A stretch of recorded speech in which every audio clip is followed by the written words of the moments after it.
Welcome to the Blades and Bloodlines podcast. I'm Aidan and Vic, a 7th generation barber, carrying on my family's legacy in our 3rd generation shop, a fixture in our community since 1978. This podcast is about more than cuts and trims. It's about connecting with people who have incredible stories, fascinating careers, and vital perspectives to share. Every episode encapsulates an authentic barbershop experience, a bastion of free speech, likes of which you've never seen, and flows into a meaningful conversation, one that might just change how you see the world. So pull up a chair, sharpen your mind, and join the conversation. And remember, soon you won't be able to say anything. So while you have the opportunity to say something, say something.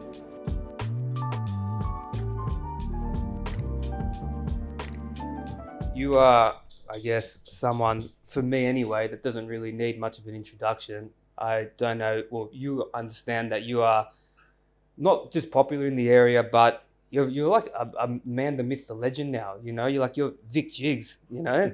Muscle Republic, Mr. Muscle Republic, you know? And growing up, earliest memories I have of you were always into your fitness. But the bodybuilding thing that you were doing, I kind of feel like when I was a kid, you were always into it. Yeah. But that was only just kind of prior to conceptualizing Muscle Republic, right? Like, yes. Yes, that's correct. Yeah. I just stumbled into Muscle Republic during the bodybuilding phase. Yeah. But what initially made you want to do bodybuilding, like set a challenge for yourself? So what happened is I went to the gym when I was about 15. I used to love it. I used to love looking at like bodybuilding, action movies, movie stars, sports stars, a lot of sport back then. No social media when I was growing up. So everything was very much magazines and movies or TV shows. I'm kind of proud to say that I've caught the tail end of that. Yes. You know, it's a bit of a flex nowadays to say I was around before. Agreed. All that, you know? So I could say around 21, 22, the gym I'm training at, Tony's gym in Narrowena, was very much driven towards bodybuilding. And the guy that owns it, Tony, he's still around. He would actually be judging competitions and he'd be coaching people at the time. So we'd see bodybuilders come in. And then there was one guy in the area that did a comp and it was on the back of the the Manly Daily, a guy called Ralph Mateo. And I was like, man, that's a pretty cool thing. You know, like he did this comp and they did a story on him.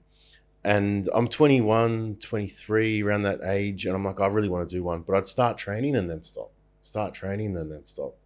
And life would always get in the way. But by the time I got to my early 30s, I sort of hit a bit of a low point in my life in terms of just mindset and just people I was hanging around and things I was doing. And to lift myself out of that, I said, well, I'll go back to what I wanted to do. And that was like to follow some unrealized dreams.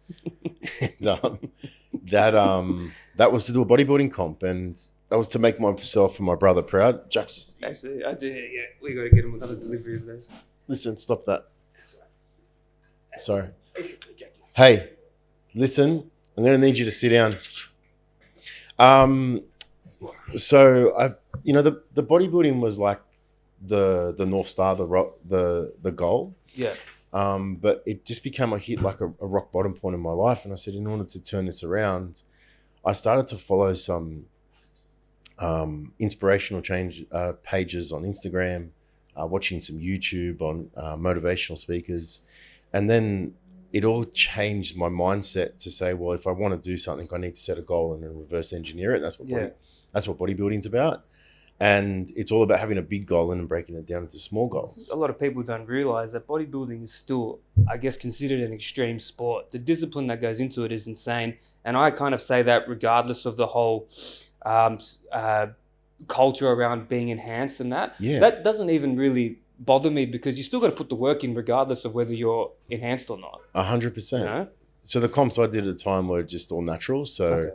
I was joking with a mate this week. He said, what was your stage weight? And I said, 70 kilos. And he goes, what are you walking around now? I go, 91. I said, I got to lose some weight, man. Oh, and you're better with a bit of size on you. 70 kilos is not sustainable for everyday life. So in winter, you'd freeze to death. You do. And I did. But it kind of, what happened was when I was doing the comps, I realized that you actually can be capable of doing anything. And starting my own apparel brand at the time wasn't so much to make it as big as what it is now. I mean, I'd had the vision in sight, but it was more like, okay, well, if I can do a bodybuilding comp, maybe I can start my own clothing label. And that's how it just eventuated. It was just an idea and just a passion, and just kept researching and just found a love for the process like I did with bodybuilding. Okay, well, that has to start in some capacity like that. But the interesting thing for me is what, prior to all of this, when you said you were at that dark point in your life, it's that point that we all go through. It's that transition where you're breaking the mold of who you were as to who you want to be. But what did that look like for you? When did you have that moment where you looked in the mirror and said, man, like, I have to make a change? Because I know it comes down to a lot. You know, you are essentially the people you hang out with. You get to that stage where you start to trim the fat in terms of, you know, who is holding me back, who is... Ultimately, I think it's you got to take responsibility for your own actions in your own life, regardless of who you hang around with, whatever. You're in that situation. You're not a mountain. You can move. You know. So, ideally, what happened was I woke up on a Sunday or a Monday after not sleeping all weekend, and I said, I don't like this feeling anymore.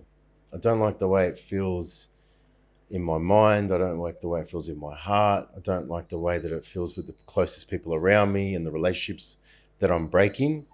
And that was like a Sunday morning back in 2011. And I just had enough. I just didn't want to feel that way anymore. And I said, I'm going to take steps to change this and turn it around. So by January that year, I reached out to a mate and I said, I have a goal and I want to do a bodybuilding comp. And he said to me, I'm going to help you. He was a PT. And we used to train every day at 2:00 in the middle of the day. So I'd bring my clothes to work. I was doing real estate at the time. And I'd walk with my dog, Charlie Brown, in the morning. And I remember we had lunch. It was January 2012. And I sat there. I said, I'm going to do this. And he said, I'm going to help you.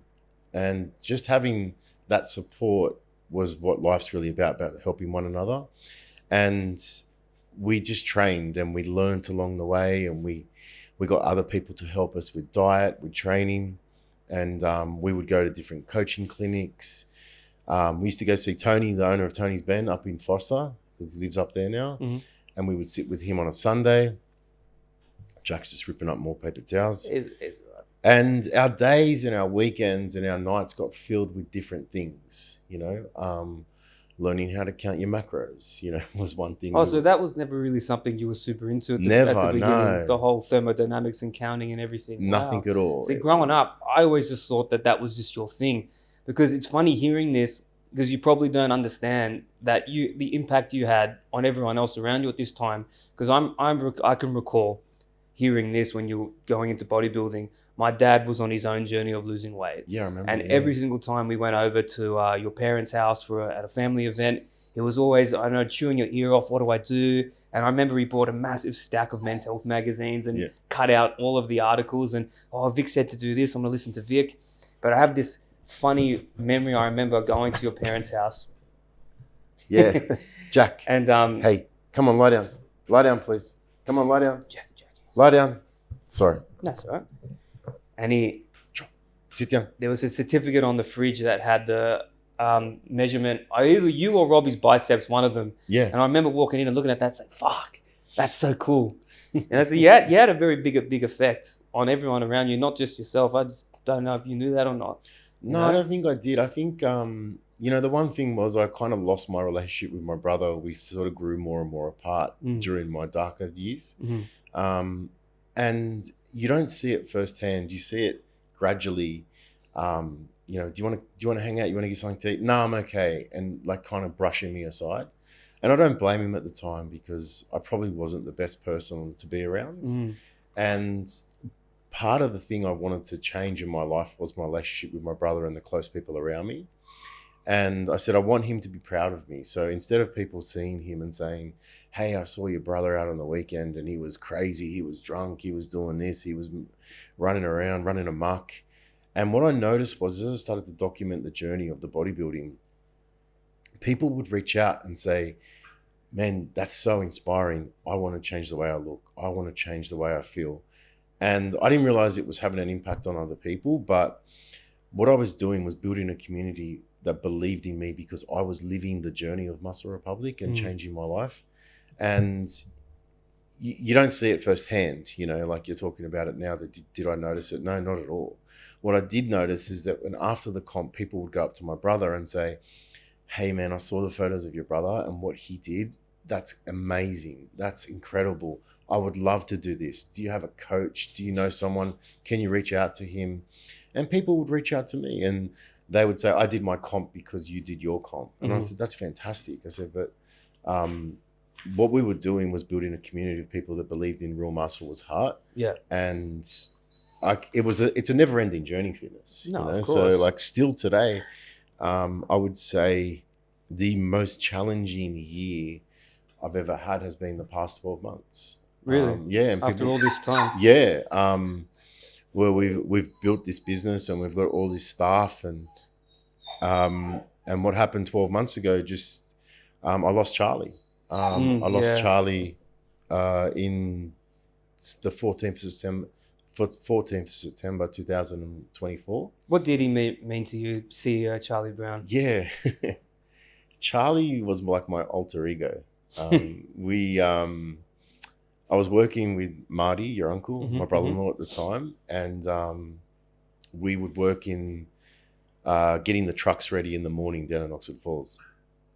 And another close family friend of ours, Dave, had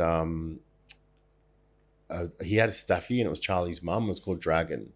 And Marty's yard for the formwork and concrete was up the back. And Dave would be down the bottom where they had all the excavation stuff. And because I would load the trucks in the morning, I would see Dave every day. And he would have Dragon. And I would say to him, if you ever have pups, I would really love a brindle staffy just like Dragon. Is this the same Dragon my uncle's cousin had as well? That's Karen's Dragon? Karen's, yeah. Oh my God, my godmother's dog. Yeah. It all makes sense now. So, and you got to remember, I'm getting on the truck at 5 a.m, freezing cold weather, going back and forth in the afternoons, and I'm seeing this dog, and I think everything comes to you at the right time. And during those years, I was still partying a lot, and the effects of partying sort of run over till Tuesday, Wednesday, and the dog brought some joy to me. Yeah, okay. And I feel like what happened was we were working on a job site in St. John's, Narrowena, which was my primary school. Yep. And we saw your auntie Eva came up to me and she said, hey, they had the pups. If you want one, there's one brindle. You better go see them. And they were a week old. So I remember I went up there in the afternoon, and usually I would just say, yeah, I'll go, whatever, But I remember going up there and Karen had them in the garage in a box, and they were drinking their milk off from Dragon, the mum. Oh, and I remember I had a photo, and it was Charlie, and he's like this big, and I put him in my hand. And from that moment, something shifted. Yeah, it was different, man. It was, I got him at 8 weeks in February. They were born 7th December. I got that tattooed on my ribs. And nice. Those numbers mean something to me. They're 712. And we have that in some of our apparel now where we have that number. And what that means is 7 days a week, 12 months a year. Nice. You don't switch off. You got to turn up every day. And that's where the work's done. And that's where the dreams are built. Absolutely. And we got Charlie the following February. I remember I was living back at my parents' house because I was broke, had no money. And I noticed that what I realized was Charlie gave me a sense of value. And all the negative things I was putting into my life at the time were taking that value away. And I think the biggest thing that we need to do is instill value into ourselves and instill value into others. And that's what changes the world. And when someone doesn't feel valued, they turn to things that will give them some sense of band-aid solution, sense of security. And when we do that, it doesn't last. When you instill a positive sense of value, it builds and compounds like bricks on bricks. Wow. And once you feel filled, there's nowhere else to go but outside to the rest of the world. And that's why I love dogs so much. Yeah. So I can say I've honestly never heard anyone put it so eloquently, the love between a man and his dog. yeah, Honestly. well, the dogs are a selfless piece, poetic. a selfless being. They love you back regardless, don't they? They do. They're like And, grandparents. so the last 12 months, we lost Charlie, and something weird happened. It was around about a week after Charlie passed. So he passed on the Saturday, and I remember saying that I had at the time because he was suffering. Jack, please get down. Good boy. Get down. Sit down. Sit down. Sit down. And Jack will come into this story now too, and it's really powerful because, I was talking, someone comes into your life like Charlie or a person or something, and Charlie was everything to me, and I remember Charlie passed on the Saturday, and one of my good mates, Clayton, his name is, he reached out to me. We had to put Charlie down in the morning about 11 o'clock that day on a Saturday. And we went over to his house. He made a meal. We sat and we actually, remembered all the good times of what Charlie did for us in our lives. And about Wednesday, the following week, I started to get sick and my body was breaking down. I didn't realize what was happening. Were you processing all that grief? Yeah. So I got a headache. I started getting fluey. So I go to the doctor on the Friday. It's getting progressively worse. And by the Saturday, my head feels like this headache is going to explode. My fever's up. I'm sweating and taking Panadol, cold and flus. Nothing's working. Tried to go to the hospital. Couldn't get in the emergency on the Saturday night. So Sunday morning, I woke up. And my neighbor at the time where I was living in Queenscliff, she was a nurse. And she said to my ex-girlfriend at the time, who was living with me, she said, take him to a place called Wise Medical Centre in Macquarie. And it's a 24-hour medical centre. They can do all the tests that you need done. So we were testing for everything from blood tests to x-rays. And I started to get this pain in my leg, in my calf. And I was explaining to the doctor, but my head was throbbing. I remember they gave me this anti-nausea tablet. Yeah. And it actually helps with headaches. And I felt a little bit better. I went home that night and they said, we've checked for everything. Nothing's come up. Nothing's, bloods are all good. And I woke up on the Monday and I felt okay, but it was still pretty crook. And we had to go to Burleigh that weekend for a work event. We had a run and recovery event in Queensland. And we flew up and I was on the plane and I had I've got a tattoo of Charlie on my calf. And I had this knots in my calf. I was on the plane and I was like, this, I can't get rid of this knot. Like the nerve pain in my leg and my foot was killing me. And we got up the next day. We did the event. It rained. It was okay. It was a good distraction for me that weekend. And Clayton, my mate, came up, and another mate of ours, Josh, and his wife came up, and we had a great weekend. It sort of distracted me, and got back to Sydney the following week. The leg pain kept getting worse, and I thought it was muscular. So this is the end of September. It's progressively getting worse, and I'm going to chiro, physio, acupuncture, and nothing's working for like a month. And still kind of training, but it's getting so bad that I can't physically train. And probably 2 weeks after this, my arm starts to go on a Zoom call. I was on a Zoom call and the nerve pain in my arm was jumping up and down, up and down. And it felt like my hand was going to explode, So I'm like, oh man, this is killing me, I had felt a similar pain back in 2017. I tore my teres muscle, which is a muscle that runs behind your shoulder, and it sort of connects your subscapular lats, right? Your lats area to your tricep. So I'd felt that pain, and I'd trained with these guys, and they helped me at J-Train, where I still train now. And I reached out to James, and I said, man, this is happening. My arm is killing me. I feel it's the same pain. He said, okay, we'll try some rehab exercises. So I started training with him, and nothing was working. And at the same time, we just moved in to a 3,500 meter warehouse and office in Brookvale. So there's a lot going on. We're hiring new staff.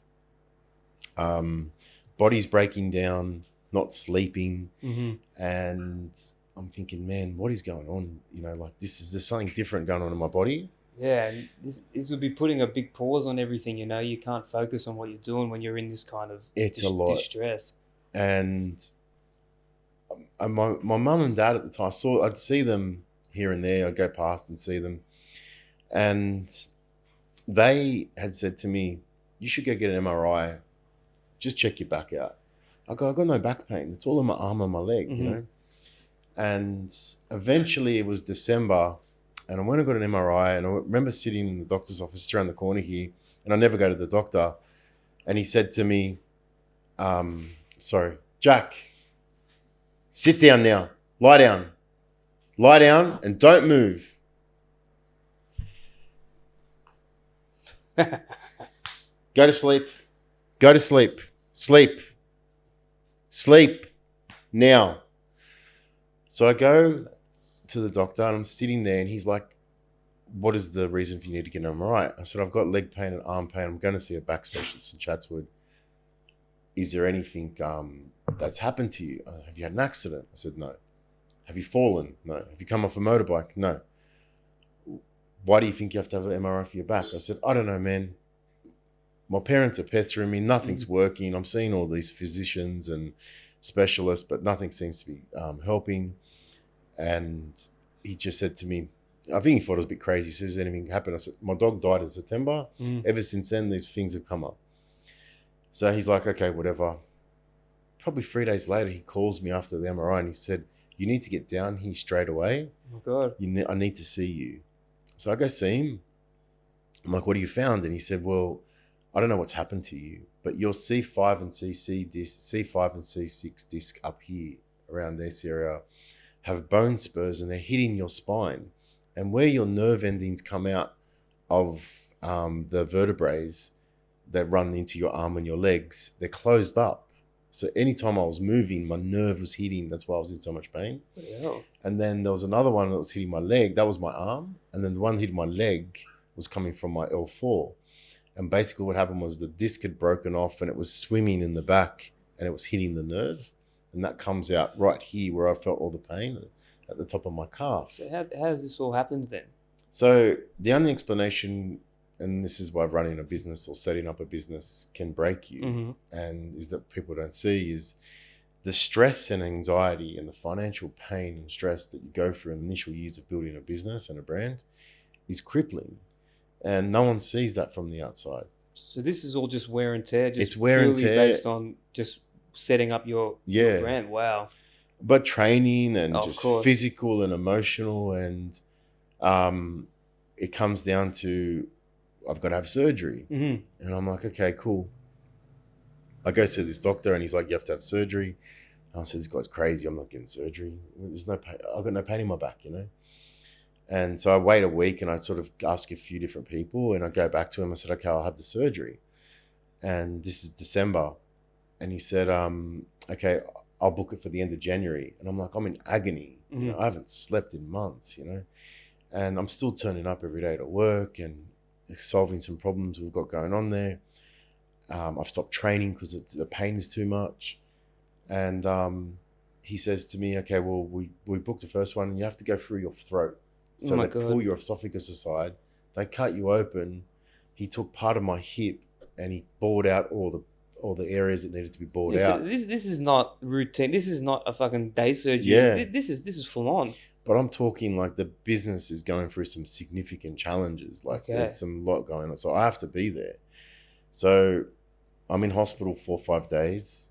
I come out, I got a bandage around my neck. By the Monday, I'm back at work. I'm in meetings because we've got major challenges, you know? And this is where I realized I needed to pivot away and start to restructure my org chart after these surgeries. So I get that one done in Jan. We solve a few problems in March, have the second one done, and that's my lower back.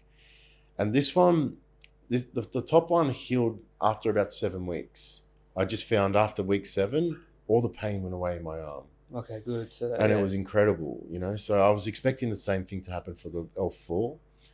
And unfortunately, what happened was I had the second surgery and it didn't actually heal as well as what the first one did. So I ended up getting an MRI and going back and seeing the surgeon. And he said, "You're not recovering properly and your L5 is broken now. So you have to have a third surgery." Mm. So this is why it was so hard to get you here. I understand. yeah, now. so I was telling you I had to have surgery and stuff. So in the same time, we're restructured our org chart. We're bringing on different people in different roles, and we're setting it up to protect the business and myself in terms of having a structure of a team that can function without me, essentially. And it was a big shift. Yes. I was letting go of a lot, you know, and they say that when you let go of that adrenaline that was masking the pain, and that's probably what happened after Charlie passed, all that adrenaline that comes from running a business and other stresses in your life, if you don't deal with them, they're going to come up and show themselves to you at some point, and they did. And I had to restructure my life, had to restructure my business. So I had my third surgery in June. It's been really good in the last 2 to 3 weeks. Yeah, do you feel okay now? You're back to your normal self? Yeah, slightly. Still a long road to go. And you want to say something? But I think, you know, my thing is that you don't really need much to be happy. No, and I think this is what most people figure out when they get to this more mature stage in life. You know, like building a business, and the reason I love business and businesses is they're a mechanism to support your family, your friends, your community, offer something good to the world. And when you do that and you see the benefits that business brings to your life, you start to realize, well, when I didn't have much in the beginning and I didn't pay myself up until about 2022, I learned to live off nothing. Wow. And when you learn to live off nothing, you become really observant around the things that mean the most to you. And that's just, you know, your health, your well-being, your family, your friends, having enough to put a roof over your head, having enough to eat. How much can you really eat? You know what I mean? Exactly. But what the true meaning of life is that, to me anyway, is that, you know, instill value into yourself, instill value into others, and look after each other. And I learned that from growing up in an Italian community like ours, you know, like when we came here, or our families came here, because we're first generation pretty much, they all helped each other.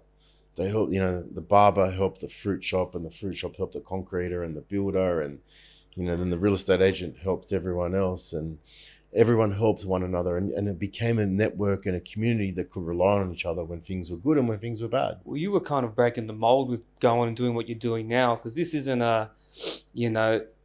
this isn't the traditional trope of go and work with your hands, go and work hard. You know, you're going to do something that most old school Italians would be like, what is this? Your own clothing brand.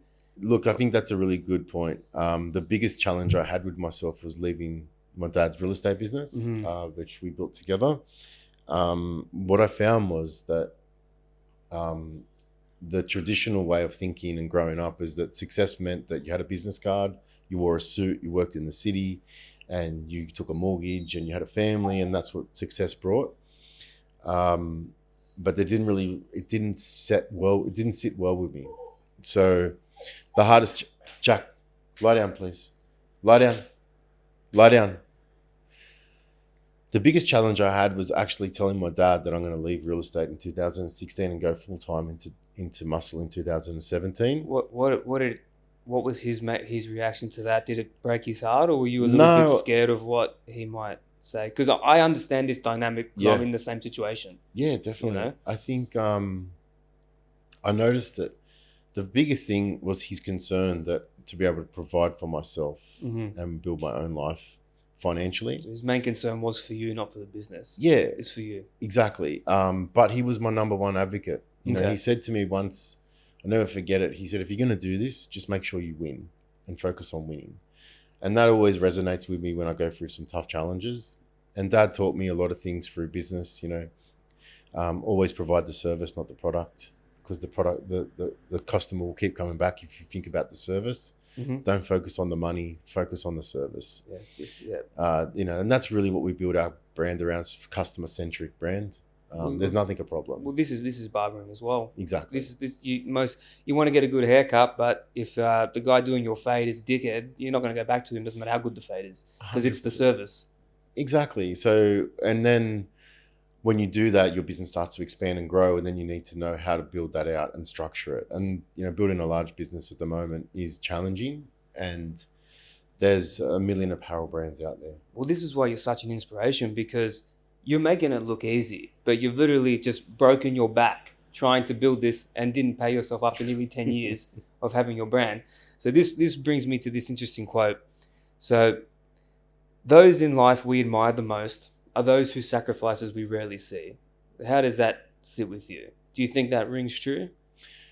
It does. Yeah, I think... it's easy to sit here and say Vic's, there's a quote that I love, and I read it recently, and it says, everyone wants to view, but nobody wants to climb. And I think what sits different with entrepreneurs and real business owners is that they actually don't like the view. They love the climb.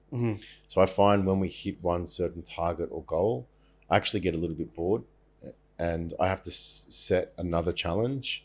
And, my inspiration is Rocky and Stallone, and I love reading his quotes. And he said, it's about, you look at the mountain and climb the mountain. And when you reach that peak, you look around and you go, what's next? So you find the next mountain to climb. And if there's not a mountain, you make a mountain and you climb that.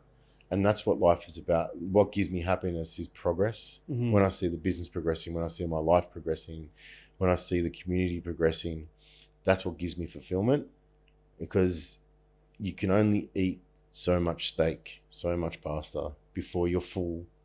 And what's going to bring you more happiness and joy is having a barbecue with people close to you and sharing that steak. Exactly. And that's what life to me is about. And in the beginning of that entrepreneurial journey, before you accrued all this wisdom, do you see, from entrepreneurs that are starting out, would you say more the way forward, the climb, so to speak, is more of a minefield to be tiptoed through, or more of an open pasture, just go son? So, you feel like if you're tiptoeing around all those things, is it better not to just make the mistake, step on the mine and start again, or just to run and go free and just see where it takes you? Because I feel like, and see if you agree, do you feel like in those early challenges, did you suffer more in your imagination, or was it more in reality, do you think? Definitely in imagination. Okay. It was, what are people going to think of me? How can I put this out there that I'm starting an apparel brand? Who does he think he is? He's not a fashion designer, doesn't know anything about clothes. And I didn't, and putting it out there. And that's why we called Charlie our CEO, because people start their businesses these days and they say that they're a CEO. And it's quite common, but you're a CEO of two people. So we called Charlie the CEO, and we used to say that we'd come down and take a photo with him. And it resonated with the community and the people on socials. It's almost like satirizing what like really bringing what is a real pretentious title down a notch, because you made the dog the CEO, something that guys walk around and claim, and your CEO's a dog. It's a great touch. It's just what I felt was right at the time, and it stuck, and it sort of built community and brand. And now we got Jack, and we call him the intern. The apprentice. Yeah, he's fascinated by the bins at work, and he runs them around. Hey. But see, he doesn't know this is a podcast. He doesn't know to be quiet, and neither should he. And he teaches us that he wants to be outside and having fun, and this is fun to me too. But dogs have this sense of he wants to run around with other dogs. He doesn't care about anything else but just having fun, eating a lot, and sharing good times. And it was around about October after Charlie passed last year, and I'd get in my lift at home, getting home late from work, and this lady living in my block walks in the lift, and she's got this guy with her. I've never seen her before. Lie down. Drop. Go to sleep. Good boy. And he had the brindle patches, which Charlie had a brindle fur coat, And just, I was like, I'm never getting another dog. Mm. And I said, okay, well, I said hello to, you know, we'd see each other over the next few weeks. And then my ex at the time, she said to me, she said, I met Naomi in the block, and she said that if we want to take if we want to take him for a walk, she's fostering him. He's just a rescue. They're waiting to get adopted. I said, I will take him for a walk. But mind you, I'm in so much pain. Mm. I can barely walk. I can't hold him. And I was a bit hesitant with him at first, you know. And then we had him over for a weekend because she went away. And what dogs do is they slowly break down people, Mm-hmm. you know, through love and affection. And I saw how pure he was and how much I started to see Charlie in him, or what good it brought to me on the hard days. And they rely on us to look after them, and that's the biggest thing. And as a leader, it's our job to look after the people around us. Of course. And that's what gives me a sense of purpose. Mm-hmm. Making sure my staff, my family, my friends, my community are all looked after. We've got a big team now. Yeah, we've got like close to 50 people now. And I think a lot of those 50 people don't realize that even though you're Hefe, you're at the top, the boss is always the lowest servant as well.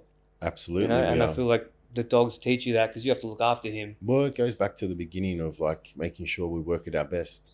You know, I go to the gym every morning, I walk every morning, I pray every morning. Mm-hmm. I make sure I fill my mind and body with the right positivity, because life is challenging and it's not going to get any easier. No, absolutely. There's going to be a new challenge every week. So did faith and spirituality rekindle for you since starting this journey for you? Absolutely, they did. Because it seems like you were kind of at the opposite end of it from what I'm hearing Yeah. before you started Muscle Republic. I didn't, I lost touch with my faith. I lost touch with my spiritual side. And I think that's where it all started. I think I started to fill my mind with some prayers, and it released some negative energy in my heart. And we have a key value at Muscle Republic, and it says the world is a mirror. Mm-hmm. And the number one thing that means is what you put out to the world, you will get back. Yeah. And at my worst, I would say, I don't like this, I don't like that, I don't like this person. I'd throw that energy to the world, and all I realized was it would bounce and it would hit me twice as hard. And when I said, well, I'm just going to bless everything, I'm going to wish good upon everyone, people that like me, that don't like me, I don't care anymore. And what I noticed was it started to reflect back to me. Did you already know that the law of attraction and vibration was something that you could actively learn how to do through gratitude, or was this kind of just Learning. you were just learning it? Okay, because a lot of people, they do it without even knowing it's a thing. I learned the hard way. Yeah, well, Yeah. Don't we all? It takes lifetimes. But this is interesting, the analogy of the mirror. It kind of brings me to this next question. You know, when you reflect on your greatest hardships and challenges and obstacles that you had to go through, what did it reveal the most about yourself?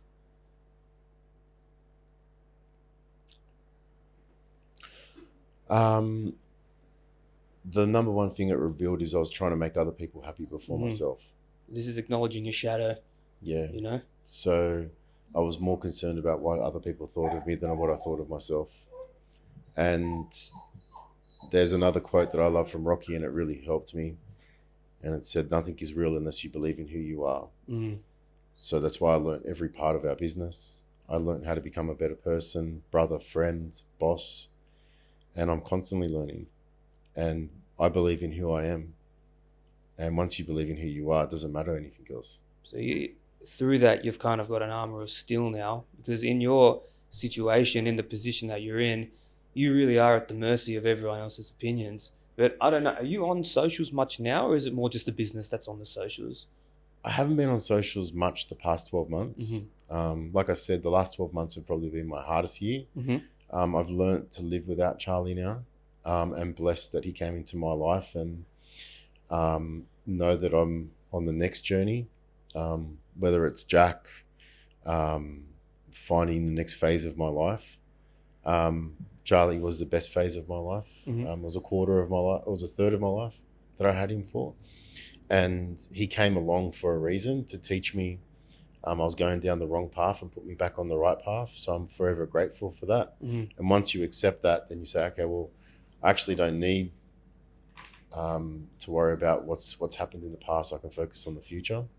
So what is the future for you then? What direction do you want Muscle Public to go? Because I've noticed going online in that you're going towards a vastly female majority now. How has that come about? What is it about women that you think is the prime demographic for you to market to? It's funny you say that because we actually started as a male brand. I know. And we I have a lot of the original. I think you're one of my first customers. I think a lot of the original ones still. I'll put a photo in after. I'll send it to you. We'll put it in. Yeah. So we noticed men started to grow this year again. And we actually started to grow our men's range. We just hired a men's designer. Just from a business perspective, yeah, definitely we're looking to even up the split between females and males in the next 12 months. Hey, you can see he's still a puppy. Lie down. Does he want a bit of water? No, he's all right. He's just a sook. Good boy. No. Sleep. Go to sleep. You got so much fucking editing to do, Nick. So, the direction for Muscle Republic at the moment is to make sure we've got all our core ranges sorted. How can I argue with that face? No, it is hard. So we, Jack, can you sit down, please? Sit down. Sit down. Okay, lie down. Good boy. If I had known, I would have bought you a pig's ear or something to chew on. So we're constantly expanding. We're looking to grow our brand internationally in the next 12 to 24 months. Australia's been really good to us, and we're growing into more and more customers based here. Is the volume overseas orders picking up now? Yeah, definitely. Where in particular in the world is starting to really notice Muscle Republic? Where do you send to, mostly abroad? We have about 50 countries we send to every month. Predominantly it's obviously New Zealand and Southeast Asia and Europe. Okay. We saw the US slow down with the recent tariffs being integrated, which is understandable. Does that have to do a bit with the competition in America as well? There's so many to choose from there. Oh, you look, yes and no. Yeah. There's competition here in Australia. So it doesn't really matter.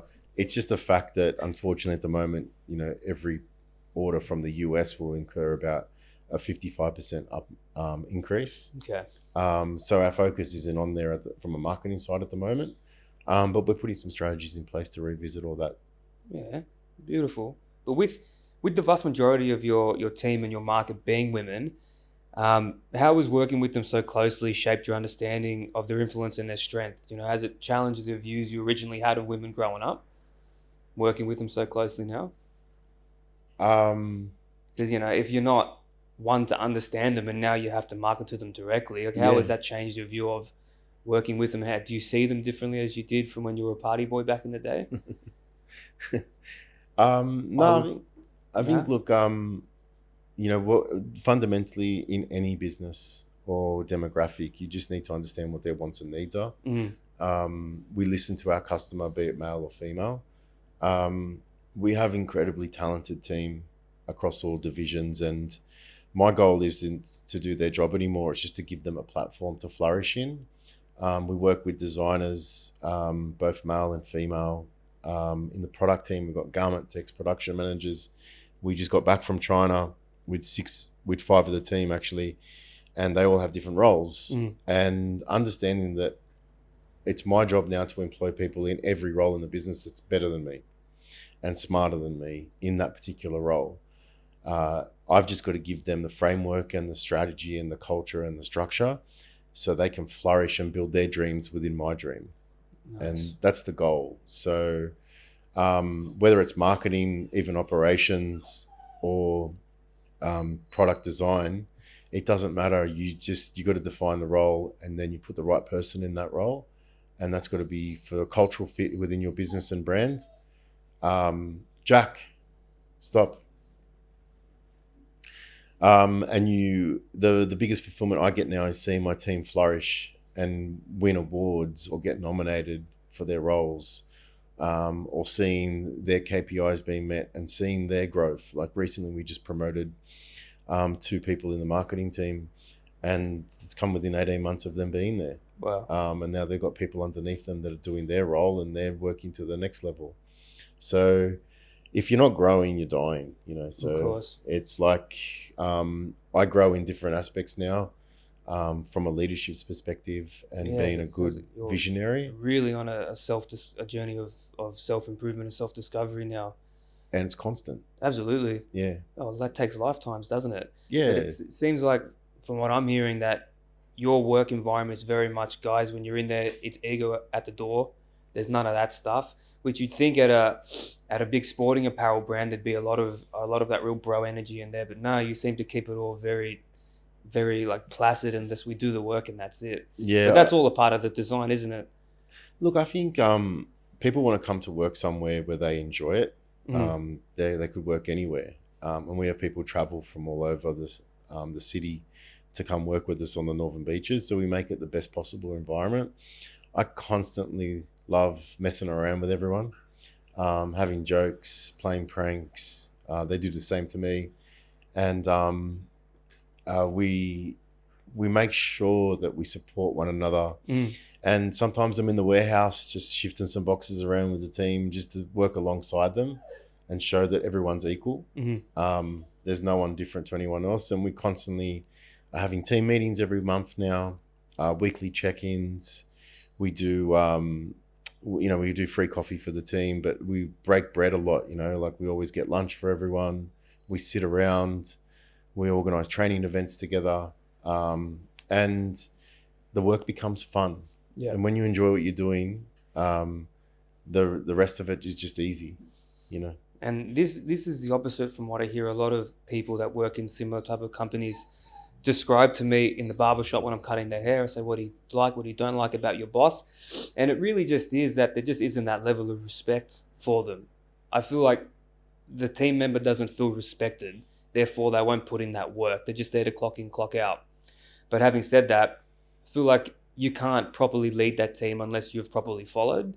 So when you go back to working with your old man, and I work with my old man, those values that he instilled with service and always respecting the client, that would have just paid dividends for you in the long run. It's really shaped how you lead your team. It's funny, we had something on Friday where my CX team reached out and said this lady has reached out to us saying how much she loves the brand and the product and the service, and her husband's just had brain cancer, and she wanted to so we did a donation to the charity.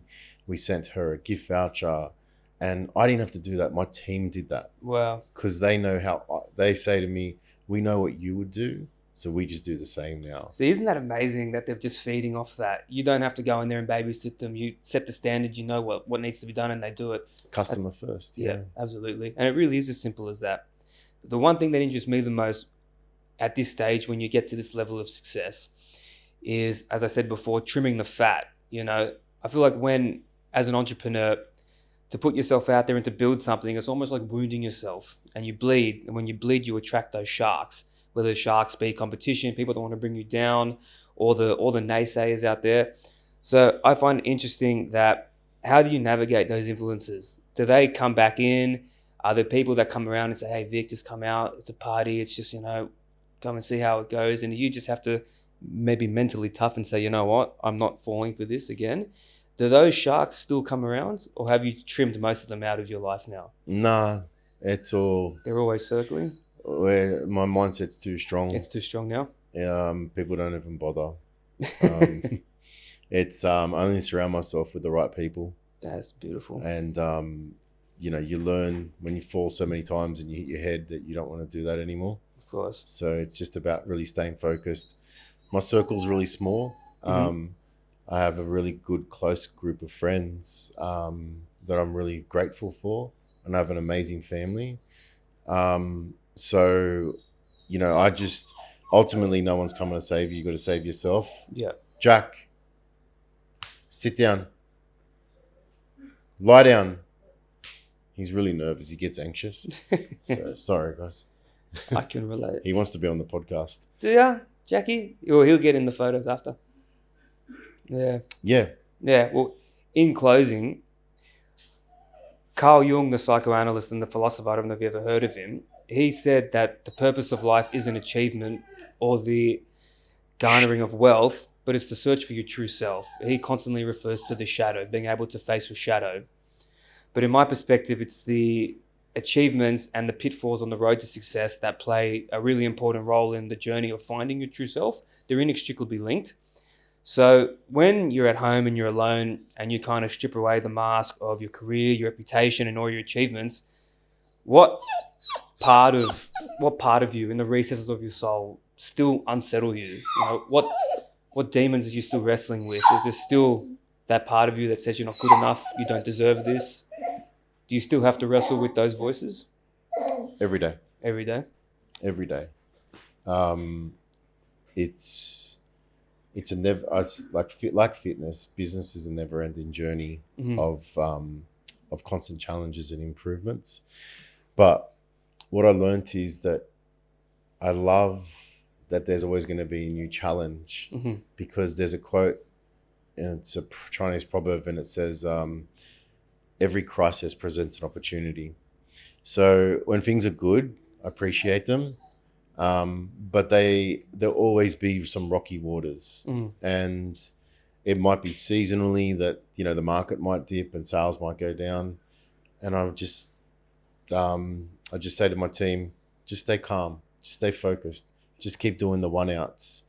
And I think I pride myself on that mentality now, because every challenge will come up and everything will reflect back into the founder and the owner, and nothing will outgrow. A business can never outgrow its founder. So for me, it's always about constantly learning, constantly improving, constantly feeding my mind with more positivity or more information so I can grow, and hopefully I can continue to grow the business. Where do you think it will go from here? What's the plan? Is the sky the limit, or are you a bit more calculated than that? No. There's there could be another COVID tomorrow. There could be, you know, someone could get hit. I could get hit by a bus tomorrow. Yeah, it could all end tomorrow, very feasibly. Yeah, so it's actually how I started the brand, and that came from a Rocky quote, and that was, you know, there is no tomorrow. And I read something like, what are you waiting for? You know, we're all going to die. So just do what you want to do and do what you love. And in terms of where we're going to go next, we're always got to, if we're not progressing, if I'm not making progress, I'm not happy.